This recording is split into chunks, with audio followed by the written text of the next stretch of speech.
सुन लो ध्यान से। आज 7 मार्च है। 9 मार्च को तुम्हारा क्लास 12 बोर्ड एग्जाम मैथ्स का पेपर है। 2 दिन अगर तुमने अच्छे से पढ़ लिया ना तो फेल तो तुम 100% नहीं होगे।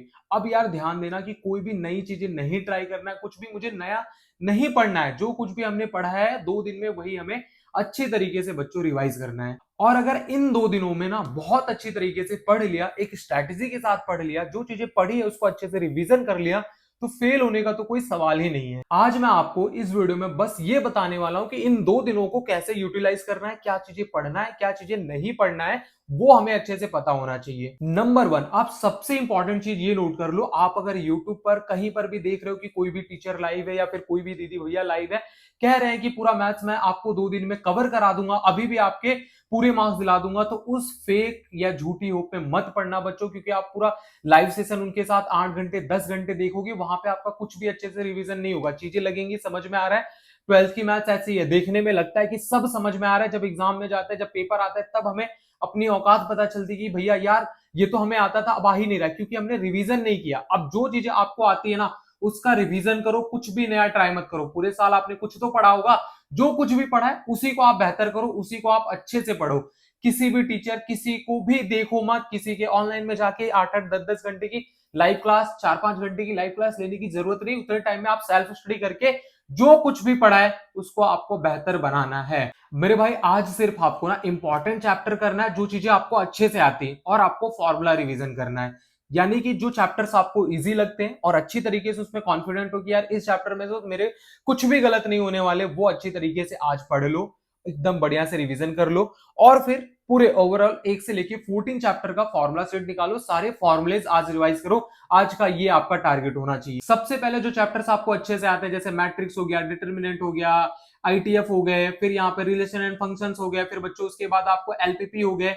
ये सारे चैप्टर्स को पहले अच्छे से आप पढ़ो। इस चैप्टर्स में क्या होते हैं कि एनसीईआरटी रिलेटेड और एग्जाम्पलर रिलेटेड ही क्वेश्चंस पूछे जाते हैं, कुछ एक्स्ट्रा वैरायटी के क्वेश्चंस बोर्ड में नहीं आते। और ये सारे चैप्टर्स ना मैंने इसी चैनल पे अपलोड कर रखे हैं, तो आप वो जाके देख लीजिए। कैलकुलस के चक्कर में पहले ना पढ़ना बच्चों, क्योंकि जो चीजें आपको अच्छे से आती है आप उसे अच्छे से आज रिवाइज करो। आपको इस चैप्टर को रिवाइज कैसे करना है, जैसे हमारे पास मैट्रिक्स है, डिटर्मिनेंट्स है, एलपीपी है, फिर इनवर्स ट्रिग्नोमेट्री फंक्शन है, रिलेशन एंड फंक्शन है, 3D ज्योमेट्री है, वेक्टर है, जो छोटे छोटे चैप्टर्स है ना बच्चों, इस चैप्टर्स को आपको पूरा नहीं करना है। इस चैप्टर्स के एक बार फॉर्मुलेस देखने हैं, और जो इंपॉर्टेंट क्वेश्चंस है ना एनसीईआरटी के सारे क्वेश्चन टिक कराएं।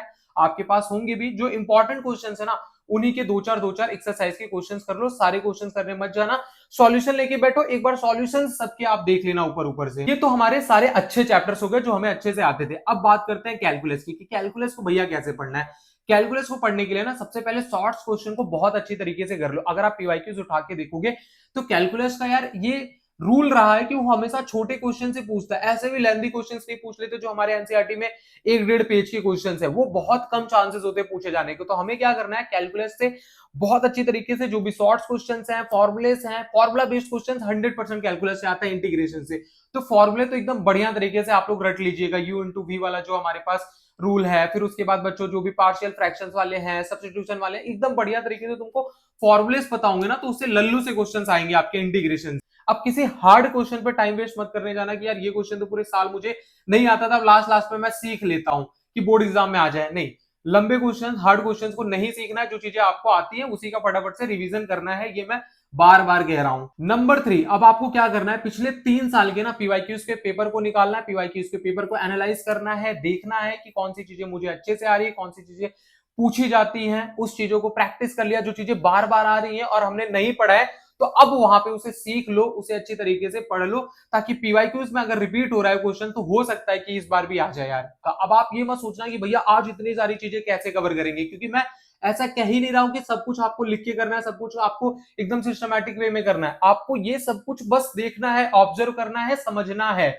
अब कल के टारगेट पे हम चर्चा करते हैं कि 8 मार्च कल हमारा कैसा होना चाहिए। आपको कल एक पूरा सैंपल पेपर उठाना है, उस सैंपल पेपर को सॉल्व करना बहुत अच्छी तरीके से, 3 घंटे के टाइम ड्यूरेशन के साथ। फिर उसमें 1 घंटे आपको अपने मिस्टेक्स को एनालाइज करना है, कहां पे हम गलतियां कर रहे हैं, जो चीजें हमें आ रही है उसे भी हम गलत कर दे रहे हैं या फिर भूल जा रहे हैं, तो वो मिस्टेक्स ना अब हमें परसों की बोर्ड एग्जाम्स में नहीं करना है। ये हमें क्या कर लेना है, मार्क कर लेना है, अपने मिस्टेक्स को एनालाइज कर लेना। उसके बाद ना जो चैप्टर्स आपको बहुत वीक लग रहे हैं कि यार इस चैप्टर से तो मुझे कुछ आ ही नहीं रहा है, उस चैप्टर्स को ना 1-2 घंटे देखिए, फॉर्मूला रिवीजन कर लो बहुत अच्छी तरीके से, उसके एनसीईआरटी के एग्जांपल्स बस देख लो, एक्सरसाइज मत करो, एग्जांपल्स को ऊपर ऊपर से फटाफट से देख लो कि यार इससे रिलेटेड कोई क्वेश्चन आया तो मैं कुछ तो लिख पाऊं।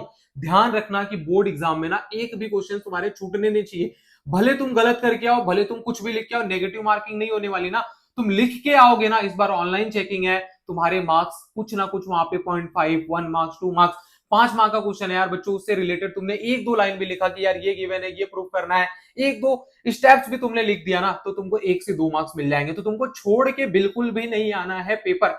मैथ्स का कल का पेपर एक्सपेक्टेड है कि यार हार्ड नहीं आए, हो सकता है थोड़ा सा लेंदी हो, तो तुमको टाइम ड्यूरेशन के साथ फटाफट से सारी चीजें करनी है। ये नहीं कि 18 एमसीक्यूज 20 एमसीक्यूज है तो एमसीक्यूज में ही तुमने 1-1.5 घंटे लगा दिया एमसीक्यू सॉल्व करने में। एमसीक्यूज में अगर तुम्हारा टाइम ज्यादा लग रहा है, स्किप करो, पार्ट बी पे आओ, एमसीक्यूज को लास्ट में सॉल्व करना है, एमसीक्यू तो लास्ट में फटाफट से भर भी सकते हो, बट छूटना नहीं चाहिए पेपर, ये तुमको ध्यान रखना है। अब एक बात मेरी बहुत ध्यान से सुनो, मैंने आप लोगों के लिए 10 गेज सैंपल पेपर बनाया जो आपको बार बार मैंने बताया है।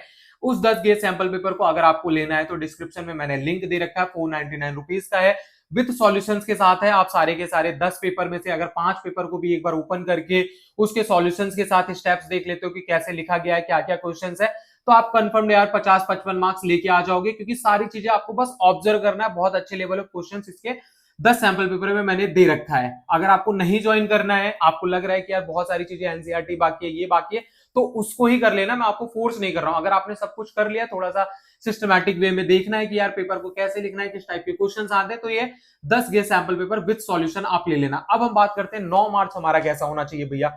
9 मार्च को हम क्या करेंगे, पेपर में हम चले गए, बैठ गए अच्छी तरीके से। बच्चों सुबह उठ जाना, कोई भी स्ट्रेस मत लेना कि भैया ये चीजें बाकी हैं, ये बाकी है, अब ये भी कर लेता हूँ, वो भी कर लेता हूँ, रात के 4-4 बजे 5-5 बजे तक तुम पढ़ रहे हो, ये गलती बिल्कुल भी मत करना। आराम से 10-11 बजे आप सो जाओ, सुबह आराम से 6 बजे उठ जाओ बच्चों, एक बार फॉर्मूला वगैरह रिवाइज कर लो, फिर उसके बाद एग्जाम सेंटर अगर आपको जाना है तो एकदम बढ़िया तरीके से 1-1.5 घंटे पहले ही घर से निकल जाओ। पूरी रात अगर आप पढ़ोगे ना, पूरी रात पढ़ के जाओगे, तो एग्जाम सेंटर में हो सकता है तुमको लेजीपन आ जाए, हो सकता है कि यार पूरी रात तुम्हारा माइंड इतना काम किया है कि उस टाइम एग्जाम के समय ना तुमको याद ही नहीं आ रही सारी चीजें। होता है बच्चों ये कि अगर आप पूरी रात जग रहे हो ना, तो दिन में माइंड काम करना बंद कर देगा, भले तुम एग्जाम दे रहे हो, प्रेशर में आ जाओगे कि यार ये चीजें मैंने पढ़ा था, अब ये चीजें तो मुझे आ ही नहीं रही है। क्यों नहीं आ रही है? क्योंकि तुमने क्या सोचा कि पूरी रात पढ़ के ना एक दो चैप्टर जो 1-2 मार्क्स है ना उसे इंप्रूव कर लेता हूं। उस 1-2 मार्क्स को बच्चों इंप्रूव करने के चक्कर में आप अपने 10 से 12 मार्क्स गंवा देंगे। इसीलिए आपको ट्राई करना है कि मैक्स टू मैक्स मुझे 10 से 11 बजे तक पढ़ना है, उसके बाद एक 7 से 8 घंटे या मिनिमम बच्चों आपको 6 घंटे की नींद लेने के बाद आपको आराम से 6-7 बजे उठ के फ्रेश होके पूरा फॉर्मूला रिवाइज करना है। जो चीजें हमने शॉर्ट नोट्स बनाई है, एक बार ऊपर ऊपर से सारी चीजें देख के फिर हमें क्या करना है, एग्जाम देने जाना है। पेपर में ये स्ट्रेटेजी बच्चों जरूर फॉलो करना, पहले आप ना एमसीक्यूज को फटाफट से सॉल्व कर देना। 20 एमसीक्यूज है तो आपको 20 से 25 मिनट में एमसीक्यूज को एकदम बढ़िया तरीके से बच्चों रगड़ देना है। उसके बाद इजी क्वेश्चन, जो पार्ट आपको बहुत ज्यादा इजी लग रहे हैं उस सेक्शन को आप पहले करो, स्टार्ट करो। कोई भी सेक्शन कर सकते हो, जो सेक्शंस में आपको कॉन्फिडेंस है यार इसके सारे क्वेश्चंस मेरे सही होंगे, उस सेक्शन को आप सबसे पहले स्टार्ट करो। जो क्वेश्चंस आपको नहीं आता वहां पे हेडिंग डाल के उस क्वेश्चन को स्किप करो, अभी वहां पे बना के लिखने की कोई जरूरत नहीं। उसको लास्ट में जब आपके पास समय बचेगा तब उस क्वेश्चन में आप कुछ ना कुछ लिख देना, छोड़ना मत। लेकिन ऑन द टाइम उसी फेस में अगर आप सारे क्वेश्चंस आपको आ रहे हैं, एक क्वेश्चन नहीं आ रहा है, आप उसमें कुछ एड ऑन करने जाओगे ना, तो आगे की आपकी जो क्वेश्चंस आने वाले, जो अच्छे से आप लिखने की वो हैबिट होगी ना, वो आपकी वहां पे थोड़ी सी ब्रेक हो जाएगी। यार ये क्वेश्चन में सोच सोच के इतना दिमाग लगा दिया कि आगे वाले क्वेश्चन में समझ ही नहीं आएगा, बहुत टाइम चला जाएगा। इसलिए लास्ट में जो नहीं आ रहा है उसको लिखना ही है, छोड़ना नहीं है, बट लास्ट में करना है। और एक बात याद रखना, मैथ्स का पेपर उतना टफ नहीं होता जितना बच्चे सोचते हैं कि भैया इतना टफ पेपर आएगा। स्टूडेंट सोचते हैं कि मैथ्स का पेपर बहुत टफ होता है, उतना टफ नहीं होता है। अगर आपने पूरी एनसीईआरटी को एक बार अच्छे से किया है, फॉर्मूलाज अच्छे से रिवाइज किया है, उसके साथ साथ आपने 2-4 सैंपल पेपर किए हैं, पीवाईक्यूज को आपने देखा है, तो पेपर आपका बहुत अच्छा जाएगा।